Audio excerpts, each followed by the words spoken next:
Every lady is beautiful when she is traditional ಅಲ್ವಾ. ಮದುವೆ ಅಥವಾ ಯಾವುದೇ ವಿಶೇಷ ಕಾರ್ಯಕ್ರಮ ಬಂತಂದ್ರೆ ಸಾಕು, ಮಹಿಳೆಯರು ಹೊಸ ಬಟ್ಟೆ ಒಡವೆ ಖರೀದಿಯಲ್ಲೇ ಬ್ಯುಸಿ ಆಗಿರ್ತಾರೆ. ಆದ್ರೆ ಇಲ್ಲೊಬ್ಳು ಮಹಿಳೆ ತನ್ನ ಸೀಮಂತ ಶಾಸ್ತ್ರಕ್ಕೆ ಡ್ರೈ ಫ್ರೂಟ್ಸ್ ಗಳಿಂದ ತಯಾರಿಸಿದ ವಿಶೇಷ ವಿನ್ಯಾಸದ ಆಭರಣ ತೊಟ್ಟು ಮಿಂಚಿದ್ದಾಳೆ.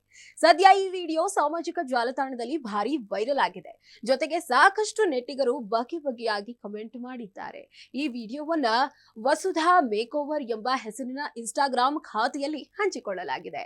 ಈ ವಿಡಿಯೋ 12 ಮಿಲಿಯನ್ ಅಂದ್ರೆ ಕೋಟಿಗೂ ಅಧಿಕ ವೀಕ್ಷಣೆ ಪಡೆದುಕೊಂಡಿದೆ. ಜೊತೆಗೆ 1,72,316 ಲೈಕ್ಸ್ ಗಳನ್ನ ಪಡೆದುಕೊಂಡಿದೆ. ಇನ್ನು ಸಾಕಷ್ಟು ನೆಟ್ಟಿಗರು ಬಗೆ ಬಗೆಯ ಕಮೆಂಟ್ ಮಾಡಿದ್ದಾರೆ. ಸಾಕಷ್ಟು ಜನರು ತಿನ್ನುವ ಆಹಾರವನ್ನ ಏಕೆ ವೇಸ್ಟ್ ಮಾಡ್ತೀರಿ ಎಂದು ಕಮೆಂಟ್ ಮಾಡಿದ್ದಾರೆ. ಇನ್ನು ಕೆಲವರು ಅಲಂಕಾರದ ಹೆಸರಿನಲ್ಲಿ ಡ್ರೈ ಫ್ರೂಟ್ಸ್ ಹಾಳು ಮಾಡ್ತಾ ಇದ್ದೀರಿ ಎಂದು ಕಮೆಂಟ್ ನಲ್ಲಿ ಬರೆದುಕೊಂಡಿದ್ದಾರೆ.